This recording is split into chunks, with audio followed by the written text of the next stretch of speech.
Imagine holding in your hands a book written over 1,500 years by 40 different authors across 3 continents in 3 languages, yet telling one unified story.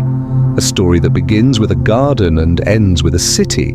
A story where a snake brings death and a sacrifice brings life. A story that has shaped civilizations, inspired billions, and changed the course of human history. This is the Bible, and in the next 10 minutes, you're going to see how every part of it connects into one breathtaking narrative, from the first words in the beginning to the final promise, I am coming soon. This isn't random, this isn't disconnected.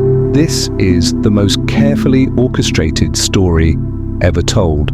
Before we journey from creation to the new creation, here's something to consider. If the entire Bible is one continuous story pointing to one ultimate truth, understanding how it all fits together changes everything. That's what Wisdom Vault is all about, unlocking the profound connections in Scripture that most people miss.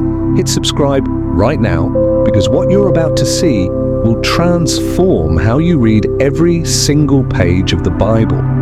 In the beginning, God created the heavens and the earth. Perfect harmony, perfect relationship. God walked with humanity in a garden called Eden. Adam and Eve had one job: trust God's word and don't eat from one specific tree. Then a serpent asked a question: did God really say? Doubt entered. They ate, and everything broke. Sin didn't just affect them, it fractured all of creation. Death entered the world. Humanity was expelled from paradise. But even in pronouncing judgment, God made a promise. One day, a descendant of the woman would crush the serpent's head. The rescue plan began in Genesis 3:15. Generations passed, sin multiplied, violence filled the earth. God looked at what humanity had become and grieved. So he sent a flood to judge the world, but he saved one man and his family, Noah. For 40 days and nights, water covered the earth. When it receded, God made a covenant with Noah, promising never again to destroy the earth by flood. The rainbow became the sign. Humanity got a fresh start, but the problem remained. Human hearts were still broken. Fast forward to around 2000 BC. God called a man named Abraham from Ur and made him an impossible promise. I will make you into a great nation. Through you, all peoples on earth will be blessed.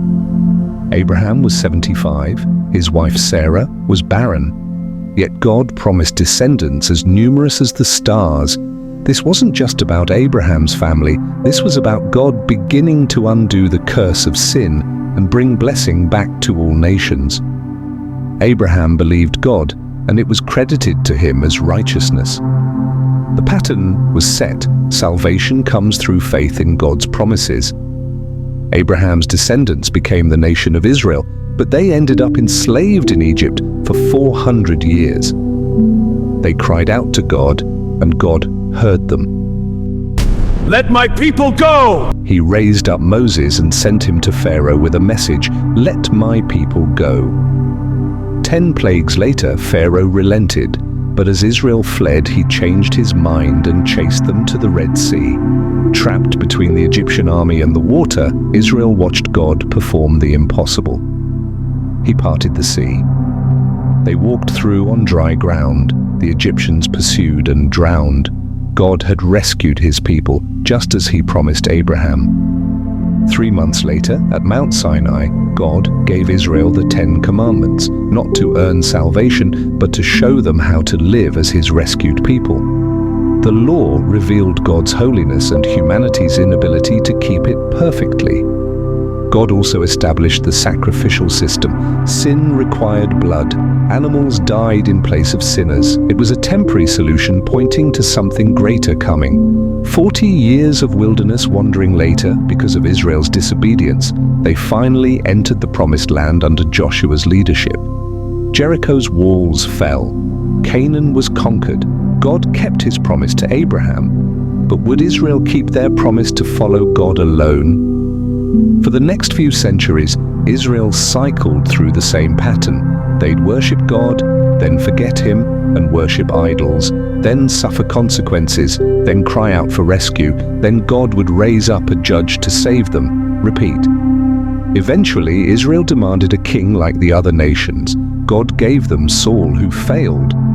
And then came David, a man after God's own heart, who established Jerusalem and received a promise. One of his descendants would rule on his throne forever. David's son Solomon built the temple, but after Solomon the kingdom split into two, Israel in the north, Judah in the south. Both kingdoms spiraled into idolatry. God sent prophets warning them to return, but they refused. So judgment came. Assyria conquered the northern kingdom of Israel in 722 BC. Babylon conquered the southern kingdom of Judah in 586 BC, destroying Jerusalem and the temple. God's people were exiled to foreign lands. Had God's promises failed? Had the plan been derailed? No. Even in exile, prophets like Daniel, Ezekiel, and Jeremiah declared that God would restore his people and send a Messiah, an anointed one, who would rescue not just Israel, but the whole world. 70 years later, as prophesied, a remnant returned to Jerusalem. They rebuilt the temple under Ezra and the walls under Nehemiah. But they were still under foreign rule. Persia, then Greece, then Rome. For 400 years after the last Old Testament prophet, heaven was silent. Israel waited for the promised Messiah. Then, in a Bethlehem stable, God became flesh. Jesus Christ, the promised descendant of Abraham and David, was born. He grew up in Nazareth and at 30 began his ministry. He taught with authority. He healed the sick, gave sight to the blind, made the paralyzed walk, and raised the dead. He claimed to be the Son of God, the fulfillment of every Old Testament promise and prophecy, but he didn't come to establish an earthly kingdom, at least not yet. He came to deal with the root problem that started in Eden: sin. The religious leaders rejected him. The crowds turned on him. Pontius Pilate condemned him. And on a Friday afternoon, Jesus hung on a Roman cross outside Jerusalem. But this wasn't a tragedy. This was the plan. Every animal sacrifice in the Old Testament had pointed to this moment. Jesus, the perfect Lamb of God, was dying in humanity's place, taking the punishment sin deserved. He declared, "It is finished," and died. They buried him in a tomb. His followers were devastated, thinking it was over. But Sunday morning came. The tomb was empty. Jesus was alive. Death itself had been defeated. The serpent's head was crushed, just as God promised in Genesis 3:15. 40 days after his resurrection, Jesus ascended to heaven, promising to return. 10 days later, the Holy Spirit came at Pentecost, empowering the disciples to spread the gospel. The message exploded from Jerusalem to Judea to Samaria to the ends of the earth, just as Jesus said. The Apostle Paul wrote letters to new churches explaining the gospel and how to live as followers of Christ. The church wasn't just Jews anymore. It included Gentiles from every nation, fulfilling God's promise to Abraham that through him all peoples would be blessed. The New Testament letters taught these early Christians how to live in light of what Jesus accomplished: salvation by grace through faith, new life in Christ, hope in suffering, the church as Christ's body on earth. And then came Revelation, the final book. Written by the Apostle John, it unveils the end of the story. Jesus returns. Evil is judged. Death is destroyed. Heaven and earth are remade. The book ends where it all began, with a tree and a river in a garden city. Except this time, there's no serpent, no sin, no death. Just God dwelling with his people forever. The last words of the Bible? Jesus says, "Yes, I am coming soon." And the church responds, "Amen. Come, Lord Jesus." Think about this. From Genesis to Revelation, the entire Bible is one story of God rescuing humanity from sin and death. Every promise made is a promise kept. Every prophecy finds its fulfillment. Does seeing the Bible as one unified story change how you read it? If seeing how the entire Bible connects from Genesis to Revelation has opened your eyes to the bigger story, then Wisdom Vault is exactly where you need to be. We don't just tell you what the Bible says. As you can see, the Wisdom Vault brings ancient insights to life.